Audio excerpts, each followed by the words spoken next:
Ma'am, you're blocking serious buyers. Step aside. The words landed sharp, clean, rehearsed, like they'd been said 100 times before to people who looked exactly like her. Naomi Brooks didn't move. She stood there at the center of the luxury condo showroom, sunlight pouring through 12-foot glass windows, reflecting off marble floors polished to perfection. Around her, the room shifted. Not loudly, not dramatically, just enough. A sales agent in a tailored gray suit angled his body away from her, already smiling past her shoulder at a couple stepping in behind her. White, well-dressed, visibly welcomed.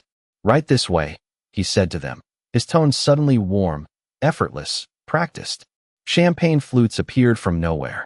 A brochure was placed gently into their hands. Naomi remained invisible. She didn't blink, didn't sigh, didn't argue. She had seen this before. The silence around her wasn't empty. It was loaded. Every glance that skipped over her. Every greeting that never came. Every assumption settling quietly into place. Another agent walked by, brushing close enough to notice her, far enough to ignore her. No eye contact. No acknowledgement. Just a flicker of dismissal. Naomi's fingers rested lightly at her side, still, controlled. At 22, she had stood in a leasing office in Houston, holding proof of income 3 times the requirement, only to be told the unit had just been taken. 10 minutes later, she watched a white applicant walk in and get handed the same keys. That memory didn't sting anymore. It sharpened. Back in the showroom, a soft laugh rose from the couple now being escorted toward a model unit. "This building is exclusive," the agent said proudly, his voice carrying just enough. "We're very selective about who we show the premium floors to." Naomi heard it. Of course she did. The words weren't meant for her, but they were about her. A second agent approached, tablet in hand, pausing just long enough to glance at Naomi before leaning toward his colleague. "Do we need to call security if she lingers?" he muttered, low but not low enough. Naomi's gaze shifted slightly. Not toward them, through them. Then came the manager. Mid-40s. Crisp. Blazer. Controlled smile that didn't reach his eyes. He stepped into her space with the confidence of someone who believed the room belonged to him.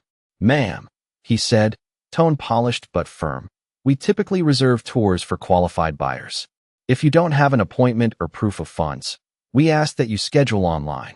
He gestured lightly toward the exit. Polite. Final. Naomi looked at him then. Really looked. Calm. Unshaken.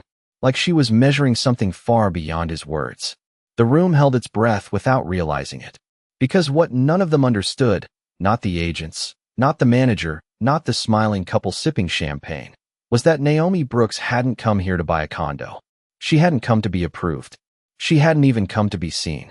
She came to watch. And they were failing the test. Naomi did not reach for a brochure. She did not argue her place in the room. Instead, she stepped forward, slow and deliberate, her heels barely making a sound against the marble, as if the building itself recognized her before the people inside it did. The manager's smile tightened. "Ma'am, I am going to ask you one more time," he said, voice lower now, more controlled. "Do you have proof of funds?" The question lingered in the air like a test he believed she had already failed. Naomi tilted her head slightly, studying him, not with offense, but with precision. Around them, the showroom continued its performance. Laughter from the couple echoed from across the room as they were guided toward a scale model of the penthouse floor. Another agent poured sparkling water into crystal glasses, careful, attentive, generous. None of it extended to her. A young woman near the back, mid-20s, holding a tablet too tightly, hesitated. She had seen Naomi walk in. She had noticed the shift. Her eyes moved between Naomi and the manager, uncertainty written across her face. She took a step forward, then stopped herself, as if crossing an invisible line would cost her something. Naomi noticed that too. She noticed everything.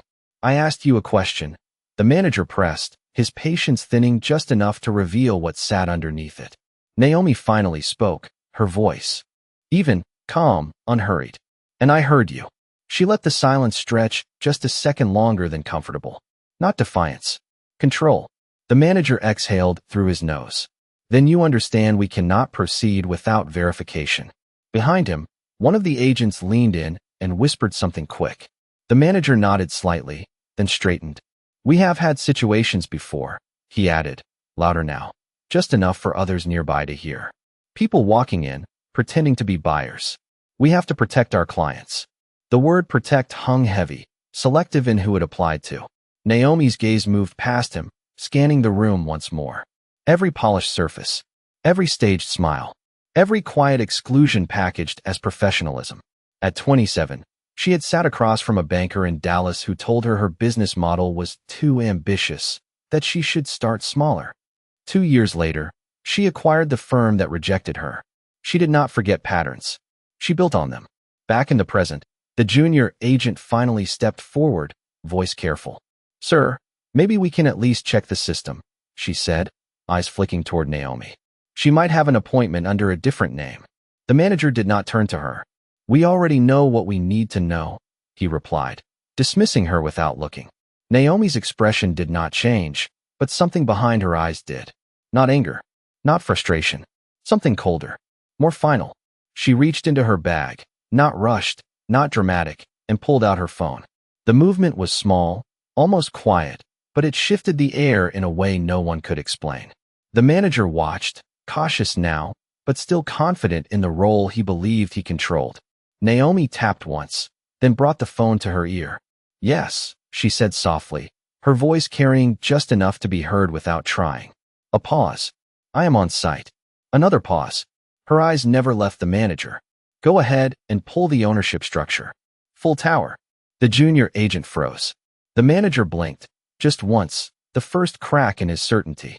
Naomi listened for a second longer, then added, just as calm, just as steady, "And make sure legal is ready. I want everything in place before I make my decision."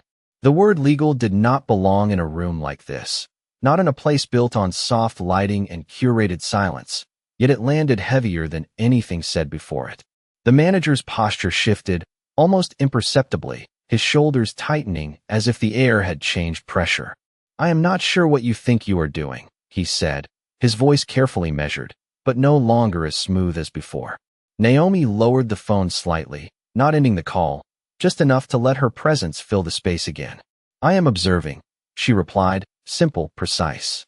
Across the showroom, the couple's laughter faded, replaced by quiet glances in her direction. The performance was breaking. The junior agent stepped closer now, unable to hold back. "Sir, maybe we should actually check," she said again, this time more firmly, her voice cutting through the polished calm they had all been maintaining. "If there is even a chance." "There is not," the manager interrupted, sharper now, his control slipping at the edges. But his eyes moved, just briefly, to Naomi's phone, to the calm certainty in her stance, and something unspoken flickered there. Doubt. Naomi turned slightly, her gaze sweeping the room once more, not rushed, not emotional, but deliberate, like someone memorizing a blueprint. She noted the exits, the layout, the staff positions, the hierarchy written not in titles, but in behavior. She had walked into buildings like this her entire life, but she had never walked in as just a visitor. At 30, she had negotiated her first commercial acquisition in a room full of men who never once addressed her directly, speaking instead to her assistant as if she were invisible. She closed that deal in under 48 hours and doubled its value within a year. Being underestimated was not new. It was useful. The phone buzzed softly in her hand. She lifted it back to her ear. "Go ahead," she said. A pause. Her expression did not change, but the stillness around her deepened. "How much?" Another pause, longer this time. The manager took a step forward, unable to stop himself. "Ma'am, if you do not have verified credentials, I am going to have to ask you to leave the property," he said, louder now, projecting authority for the room to hear, trying to reclaim ground that was already slipping beneath him. Naomi did not look at him right away. She listened. Then she nodded once. "Understood," she said into the phone. "Move forward with phase 1. The words were quiet, but they did not belong to someone being asked to leave. They belonged to someone making a decision. The junior agent's eyes widened slightly. "Phase 1, she repeated under her breath, as if saying it out loud might help her understand. Naomi ended the call and lowered the phone completely this time. The silence that followed was no longer passive. It was waiting. She finally met the manager's gaze again, steady, unwavering. "You keep asking me for proof," she said, her voice calm but sharper now. each word placed exactly where it needed to be. But you never asked the only question that actually matters. The manager frowned, confusion mixing with irritation. And what would that be? Naomi held his gaze for just a second longer than comfortable. Who has the authority to decide what happens in this building? The question did not raise her voice. It did not need to. Because in that moment, the answer was already changing, and everyone in the room could feel it, even if they did not understand it yet. The question did not echo, but it lingered, stretching across the polished floors and glass walls like something no one could step around. The manager opened his mouth, then paused, just for a fraction of a second too long, and that hesitation said more than any answer could. Around them, the energy shifted again, quieter this time, but heavier. The couple who had been laughing now stood still, champagne untouched, their attention no longer on the view, but on Naomi. The junior agent took another step forward, her voice barely above a whisper. "Sir, we should really check." This time, it was not a suggestion. It was concern. The manager finally turned to her, irritation flashing. "I said there is nothing to check," he replied, but the sharpness in his tone lacked the certainty it carried before. Naomi watched the exchange without moving, her expression unchanged, her posture steady, as if the outcome had already been decided somewhere far beyond this room. A soft chime broke the silence. Not from the showroom. From his pocket. The manager glanced down instinctively. His phone. Another chime followed. Then another. Notifications, rapid, consecutive, insistent. He frowned, pulling it out, his thumb hovering for just a second before unlocking the screen. His eyes scanned quickly, then slowed, then stopped. The color in his face shifted, not dramatically, but enough. Naomi said nothing. She did not need to. The junior agent leaned slightly, trying to see, but the manager angled the phone away, as if shielding it could control what it contained. It could not. Across the room, another agent checked his own device. Then another. The ripple spread. Quiet screens lighting up in different hands, each one carrying the same message, the same disruption, the same shift in reality that had just entered the building without asking permission. Naomi tilted her head slightly, watching it unfold, the way she always did when systems revealed themselves. At 34, she had sat in a boardroom in Chicago where a merger was announced without her approval, despite her firm holding a silent stake. Within 2 hours, she reversed the decision and replaced the executive team. Not with noise, with access. Back in the showroom, the manager's grip tightened around his phone. He looked up at Naomi again, but this time, the look was different. Not dismissive, not superior. Searching. "What did you do?" he asked, the question slipping out before he could reshape it into something more controlled. Naomi met his gaze, calm as ever. "I asked a question," she said, "and now the building is answering it." The junior agent's phone chimed again. She looked down, eyes widening as she read.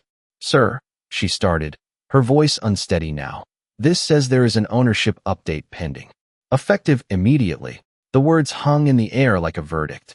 The manager shook his head slightly, almost reflexively. "That is not possible," he said, but it sounded less like a statement and more like a hope. Naomi took one step forward, closing the distance just enough to make the room feel smaller around them. "It is already in motion," she said quietly. No raised voice. No dramatic pause. Just fact. Behind them, the couple slowly stepped back, no longer certain where they stood in a space that was quietly rearranging itself. The agents exchanged glances, uncertainty replacing confidence.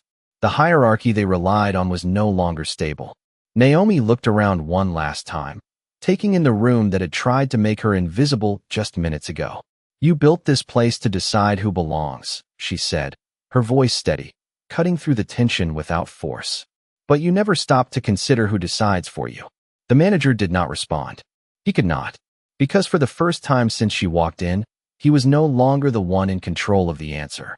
The room did not recover. It adjusted, slowly at first, then all at once. The polished confidence that had filled the showroom minutes ago began to fracture under the weight of something no one had planned for. The manager's phone remained in his hand, but he was no longer reading it. He was staring at Naomi, trying to reconcile what he was seeing with what he thought he understood. "There has to be some mistake," he said finally, his voice lower now, stripped of its earlier authority. Naomi did not respond immediately. She let the silence settle, let the uncertainty grow, let the room catch up to a reality she had already stepped into. Across the floor, the junior agent looked down at her screen again, scrolling, verifying, searching for something that would make this make sense. "It is not a mistake," she said quietly, almost to herself, but loud enough to be heard. "There is a pending acquisition request tied to a private equity entity. It is already in execution." Another agent stepped closer, his tone no longer dismissive, now edged with concern. "Who is the buyer?" he asked, though something in the room already knew the answer was standing in front of them. Naomi shifted her weight slightly, her posture still relaxed, her presence still calm, but the air around her had changed. She was no longer being evaluated. She was defining the outcome. At 29, she had walked into a negotiation where 3 firms tried to outbid her, assuming she did not have the backing to close. She let them speak, let them push. Then she signed the deal in cash before they could even restructure their offers. She did not rush power. She revealed it. Back in the showroom, the manager finally stepped back, just one step, but enough. His body language caught up before his words did. "You said phase 1. He muttered, more to himself than to her. Naomi's eyes met his again, steady, unwavering. "That was before I decided how far this needs to go," she said. The words were not loud, but they carried. The couple near the model display slowly set their glasses down, no longer certain if they were guests or witnesses. The showroom no longer felt like a place to sell anything. It felt like a place where something was being taken apart and rebuilt in real time. Another notification sounded. Then another. The junior agent looked up again, this time directly at Naomi. "They are locking internal access," she said, her voice shaking slightly. "Management permissions are being reviewed. It says external authority override." The phrase landed heavier than any insult that had been spoken earlier. External authority. Naomi took a slow breath, then finally moved her gaze across the entire room, not missing a single face, not overlooking a single reaction. "You built a system that filters people before you ever hear them speak," she said, her voice calm, but every word deliberate. "You decided who was worth your time in under 5 seconds." She paused, just long enough. "That is not a sales strategy. That is a liability." The manager swallowed, his composure unraveling piece by piece. "If you have concerns, we can address them professionally," he said, attempting to regain structure, but the words sounded hollow now. Naomi shook her head slightly. "This is not about concern," she replied. "This is about control." She took one final step forward, closing the space completely, not aggressively, but definitively. "And you lost it the moment you decided I did not belong here." The silence that followed was no longer uncertain. It was conclusive, because for the first time since she walked in, everyone in that room understood the same thing at the same time. Naomi Brooks was not being evaluated. She was the one deciding what happened next. No one moved to greet her anymore. No one offered champagne. No one pretended this was still a normal showing. The room had shifted into something else entirely, something heavier, something that did not belong to sales or presentation, but to consequence. The manager straightened his jacket, a reflex, a last attempt to reclaim structure, but his hands betrayed him, adjusting twice, then stopping as if he realized it would not fix what had already unraveled. "We can resolve this," he said, voice carefully rebuilt, trying to sound composed, trying to sound in control. "If there has been some misunderstanding, we are more than willing to correct it." Naomi watched him for a moment, her expression unchanged, her presence steady, as if she had been waiting for that exact sentence. "You already resolved it," she said quietly. The words did not rise, but they cut through the room with precision. The junior agent shifted her weight, her eyes still locked on the screen in her hand. "Sir, it is escalating," she said, her voice tight now. "This is not just a pending transaction anymore. It says majority stake acquisition in progress. Timeline accelerated." Another agent took a step back, glancing toward the exit as if the space itself no longer felt stable beneath him. The couple near the display model had completely withdrawn, standing closer to the wall, no longer participants, just observers to something far beyond a property tour. Naomi turned slightly, her gaze moving across the showroom again, but this time it was different. She was no longer studying behavior. She was assessing impact. At 32, She had walked into a failing retail chain where executives insisted the problem was market conditions. She shut down half their locations in 1 week and rebuilt the brand in 6 months. Not because she was emotional, because she was precise.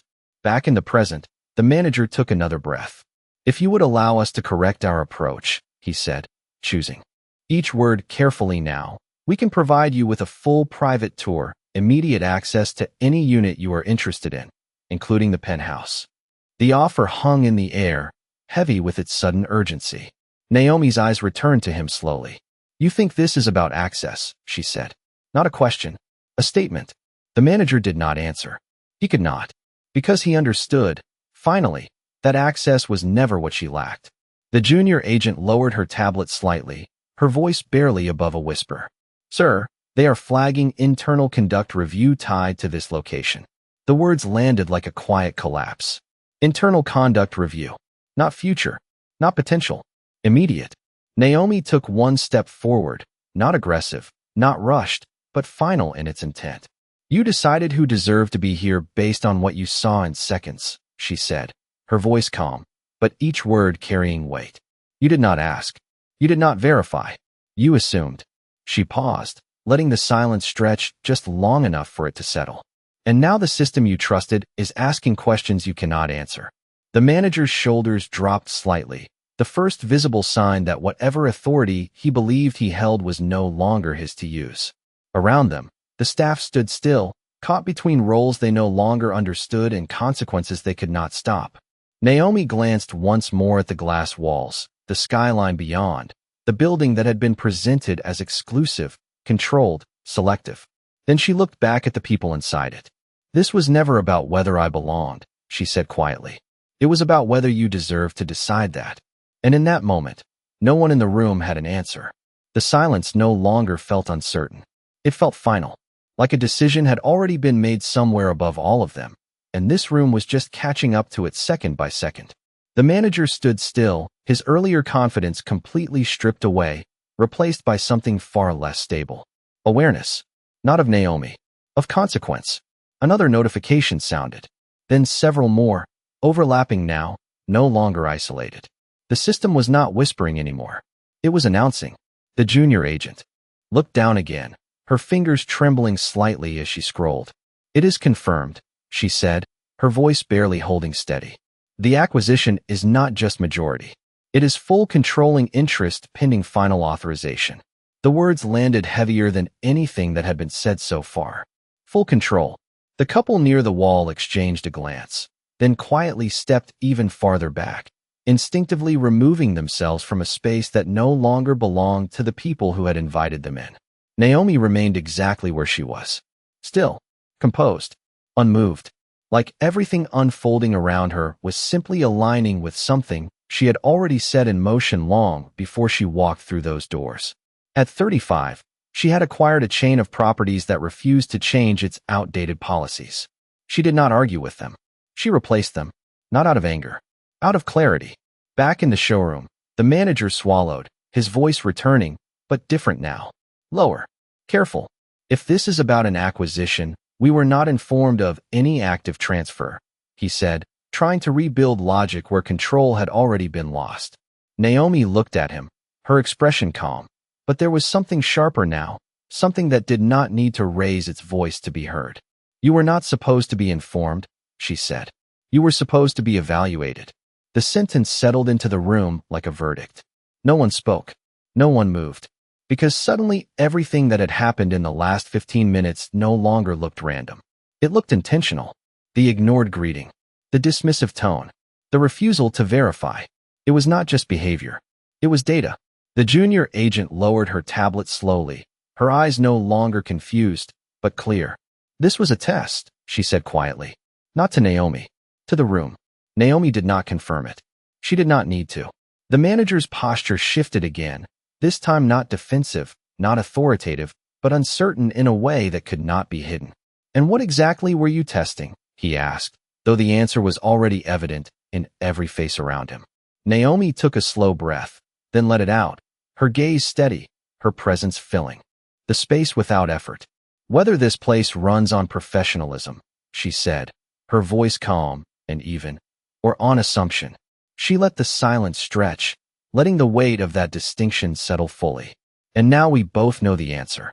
The agents stood frozen, caught between the roles they had been trained to perform and the reality they had just revealed about themselves. The systems they trusted, the structure they relied on, the hierarchy they believed protected them, all of it was shifting in real time. Naomi glanced once more at the floor-to-ceiling windows, the skyline stretching beyond, the tower standing tall and polished, a symbol of exclusivity and control. Then she looked back at the people inside it. The building did exactly what you taught it to do, she said quietly. It filtered. A pause. Just long enough. It just filtered the wrong side. And in that moment, no one in that room could deny it anymore. The outcome was no longer approaching. It had already arrived. The room did not react all at once. It fractured in pieces. A breath held too long. A glance exchanged too quickly. A shift in stance that no one could fully control. The truth had already landed, but now it was settling into every corner of the space, pressing against every polished surface that had once reflected certainty. Naomi did not speak immediately. She stood still, letting the weight of what she had said move through the room, letting it find its place in the minds of people who had not expected to be seen this clearly. The junior agent lowered her tablet completely now, no longer pretending to process information, because the outcome was no longer data. It was reality. It filtered the wrong side. She repeated quietly, almost under her breath, as if hearing it again made it more real. The manager did not respond. He could not. His eyes moved across the showroom, not with authority, but with calculation, trying to understand how something so controlled had slipped beyond him so completely. Naomi watched him for a moment. Then her gaze softened just slightly, not with sympathy, but with recognition. She had seen this moment before. Not in him. In many others. The exact second when certainty breaks and something deeper takes its place. At 19, she had stood outside a private school office with her mother, listening as a receptionist explained, in careful, polite language, that the scholarship program had limited space and specific criteria. Her mother had nodded, calm, composed, but Naomi remembered the silence in the car afterward. Not defeat. Resolve. That silence built everything that came after. Back in the present, Naomi took a slow breath, her shoulders still relaxed, her posture still grounded, as if the past and the present had aligned into something steady inside her. The manager finally spoke, but his voice was no longer polished. It was searching. If this was an evaluation, he said carefully, then what happens now? The question hung in the air, heavier than anything else that had been said, because for the first time, it was not about her proving anything. It was about them waiting for an answer they could not control. Naomi did not respond right away. She turned slightly, her eyes moving across the staff, lingering for just a second on each face. Not judging, not rushing, just seeing. The agents who had ignored her, the ones who had laughed quietly, the one who had hesitated, the one who had tried to speak up. Every detail mattered. Every moment counted. Because this was not just a transaction. It was a pattern. The junior agent straightened slightly under Naomi's gaze, as if being seen clearly was both uncomfortable and necessary at the same time. Naomi nodded once, almost imperceptibly, then shifted her attention back to the manager. Now, she said, her voice calm, steady, final, we find out if this place can be rebuilt. The word rebuilt did not sound like a threat. It sounded like a decision. Another notification echoed softly through the room. This time, no one checked their phone right away. They already knew what it meant. The system was no longer updating. It was executing. Naomi took one step back, not retreating, but creating space, as if signaling that what came next would not require her to move at all. The room adjusted again, but this time not in resistance. In recognition. Because the moment had shifted beyond explanation. It had moved into consequence. And Naomi Brooks was no longer part of the system they understood. She was the one redefining it. The word rebuilt did not disappear after she said it. It stayed. It settled into the room like a quiet promise, or a warning no one could ignore. The manager exhaled slowly, as if he had been holding his breath since the moment she walked in. Rebuilt how? He asked, his voice careful now, no longer trying to lead, only trying to understand what was coming next. Naomi did not answer immediately. She turned her gaze toward the far end of the showroom where a scale model of the entire tower stood under soft lighting, each floor perfectly arranged, every unit labeled, every detail controlled. She walked toward it, unhurried, her steps measured, the sound of her heels now the only movement in the room. No one followed.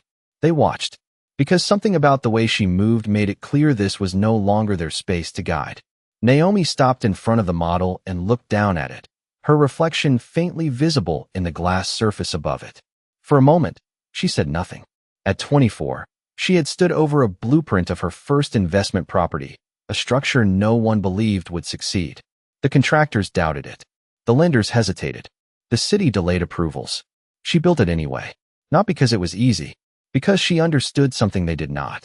Systems do not change until someone takes ownership of them. Back in the showroom, Naomi lifted her hand slightly, not touching the model, just hovering above it, as if acknowledging the structure without needing to claim it physically. "This building is impressive," she said, her voice calm, neutral, almost observational. "The design, the location, the pricing strategy, all of it is intentional."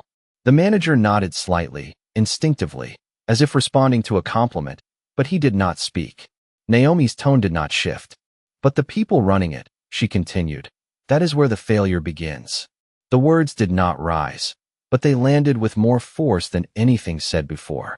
The agents stood still, absorbing it, unable to deflect it, because there was no argument left to make.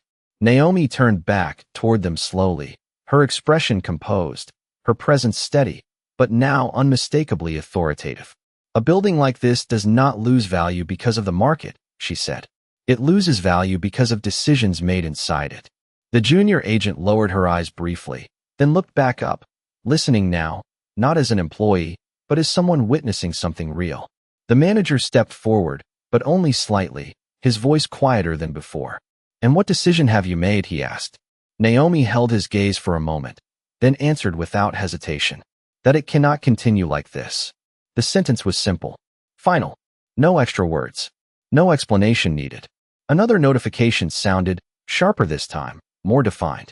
The junior agent looked down again, then froze. "It is finalized," she said, her voice steady now, no longer uncertain. "Full acquisition confirmed. Effective immediately." The words moved through the room like a shift in gravity. No one questioned them. No one doubted them, because everything that had led to this moment had already made it undeniable. Naomi took a slow breath, then looked at the manager one last time. "You were not removed because you made one mistake," she said calmly. "You were removed because you revealed a pattern." The manager did not respond. He could not, because deep down, he understood she was not talking about a single moment. She was talking about everything that had come before it. Naomi glanced once more around the showroom, at the agents, at the model, at the glass walls that had once reflected a controlled, curated version of success. Then she spoke again, her voice steady, quiet, but absolute. "And patterns," she said, "do not get corrected." A pause, just long enough. They get replaced. And in that moment, no one in that room was waiting for what would happen next anymore. They already knew. No one asked what replaced meant. They did not need to. The room already felt different, as if the authority that once lived inside it had quietly stepped out and something else had taken its place. The manager stood still, his posture no longer defensive, no longer assertive, just suspended between what had been and what was now unfolding. Naomi did not rush the moment. She let it breathe, let it settle, let every person in that showroom fully understand where they stood. Then she moved, not toward the exit, not toward the manager, but toward the center of the room, where everyone could see her without obstruction. The shift was subtle, but it mattered, because now she was not just present. She was positioned. At 36, she had walked into a failing corporate office where leadership hid behind titles and process. She did not argue with them. She stood where everyone could see her and made decisions that changed the direction of the company within hours. Presence was not volume. It was placement. Back in the showroom, Naomi looked at the staff, one by one, not skipping anyone, not softening the truth, but not raising her voice either. "From this moment forward," she said, calm, measured, clear, "this property operates under new ownership."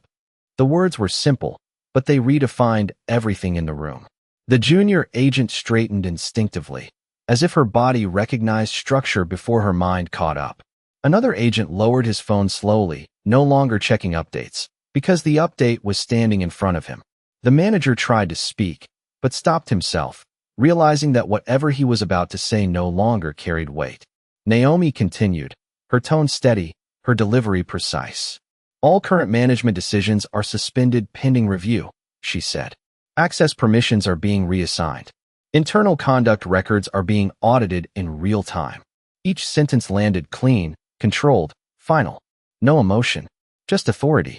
The couple near the wall remained silent, watching, witnessing something they had not come to see but would not forget. The junior agent took a small step forward, not out of obligation, but instinct. What happens to us? She asked quietly, her voice not fearful, but searching for clarity. Naomi turned to her, her gaze steady, not dismissive, not harsh, but direct. That depends, she said. A pause. On what you did when it mattered. The room absorbed. That. Not as a threat. As a standard. The manager finally found his voice again, but it came out lower, stripped of everything it had been before. And my position? He asked. Naomi looked at him for a moment. Not rushing, not reacting, simply evaluating. Your position was defined by your judgment, she said. Another pause. Just long enough. And your judgment is what brought us here. She did not say more. She did not need to. Because the answer was already clear. The agents shifted slightly, the hierarchy they once understood dissolving into something new, something they could not control but had to face. Naomi glanced once more around the showroom. The same space that had ignored her minutes ago, now standing still under her direction. This is not about punishment, she said calmly. It is about alignment. The word carried weight, not because of how it sounded, but because of what it meant. She stepped back slightly, giving the room space again, but not relinquishing control.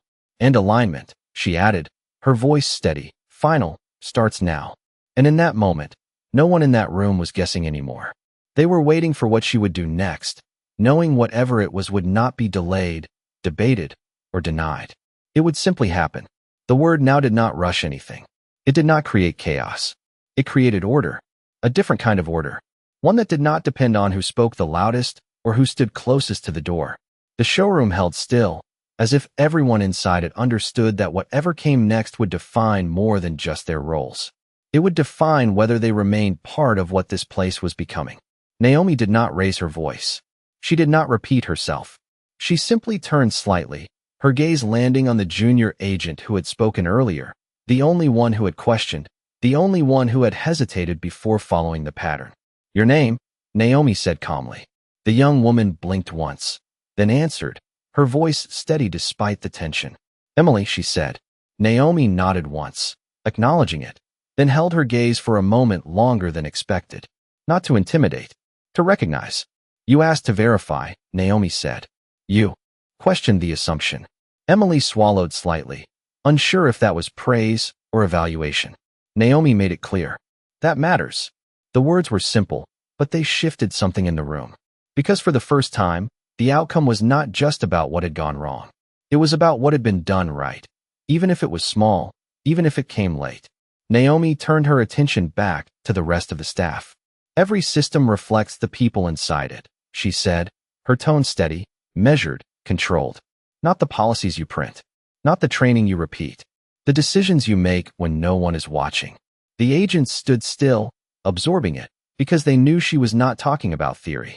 She was talking about exactly what had happened minutes ago.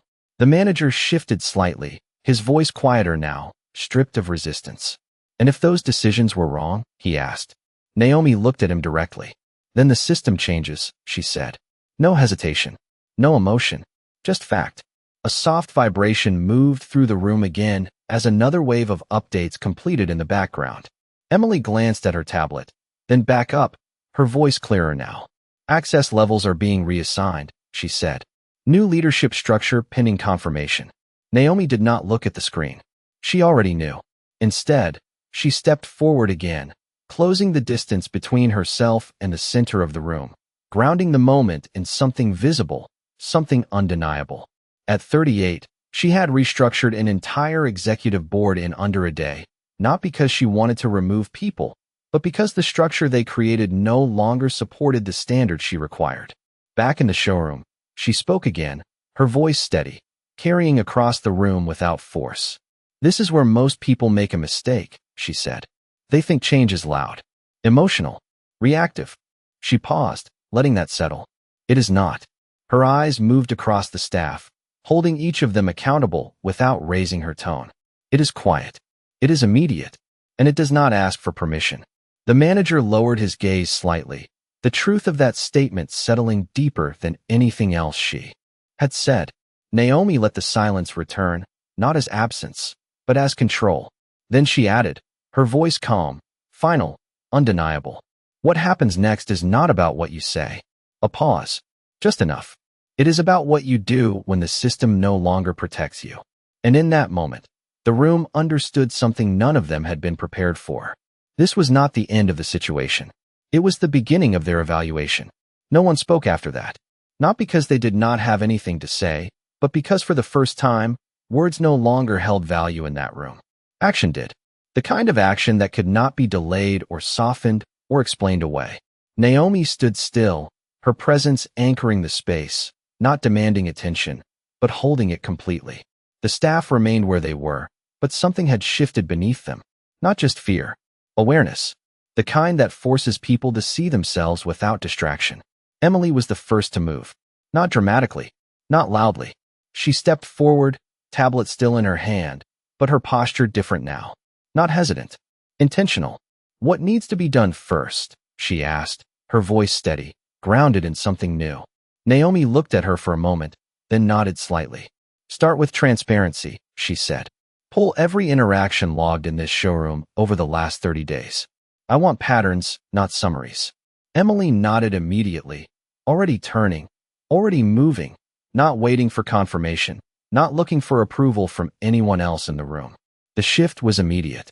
One person moved, and the system responded. Another agent hesitated, then stepped forward as well, glancing briefly at Naomi before speaking. "I can assist with client records," he said, his tone no longer performative, but practical. Naomi did not praise him. She acknowledged him with a single nod. That was enough. Because this was not about recognition. It was about alignment. Across the room, the manager remained still, watching it happen in real time.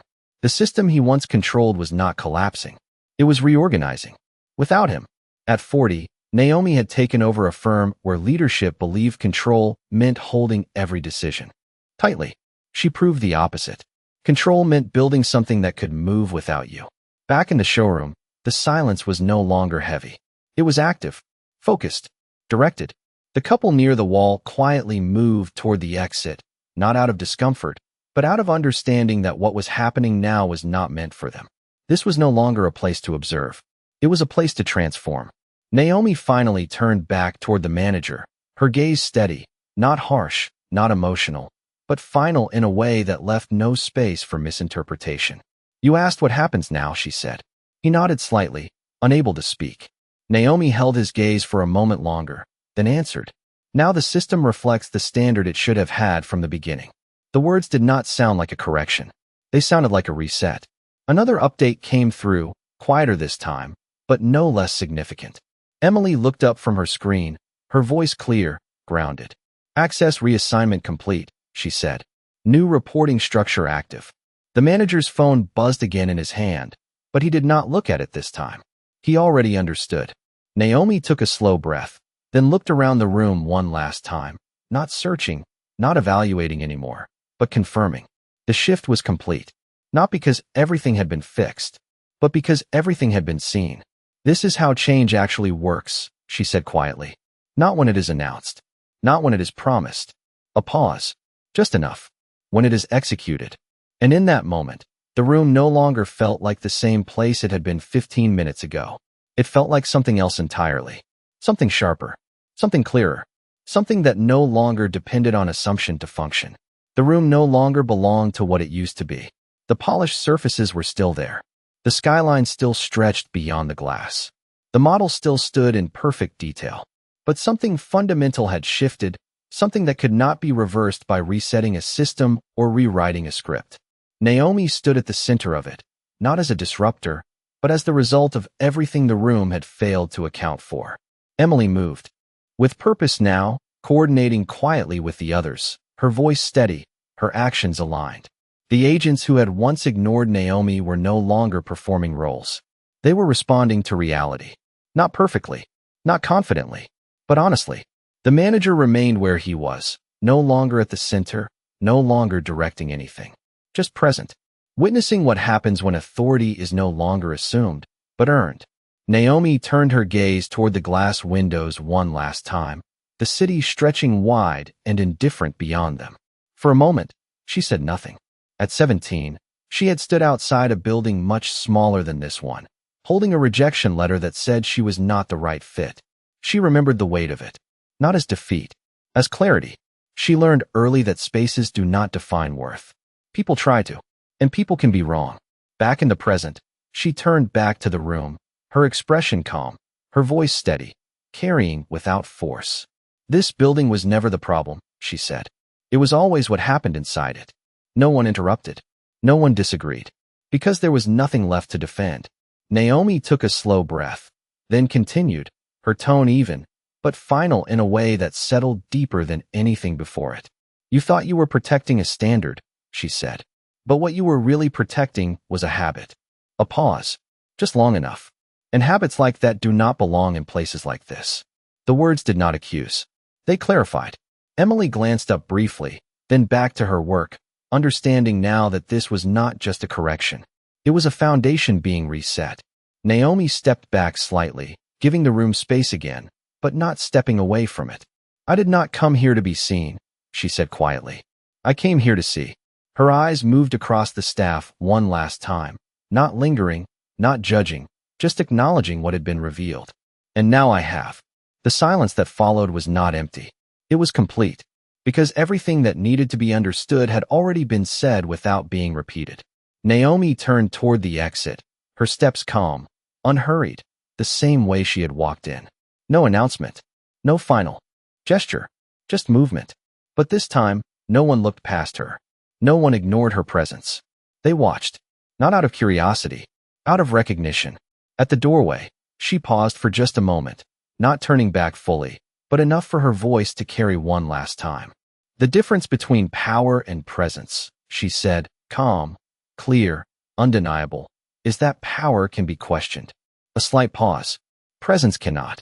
Then she stepped forward and left the showroom behind, not as someone who had proven she belonged, but as someone who had made that question irrelevant. And inside the room she walked out of, no one would ever make the same mistake again, because they no longer had the system that allowed them to.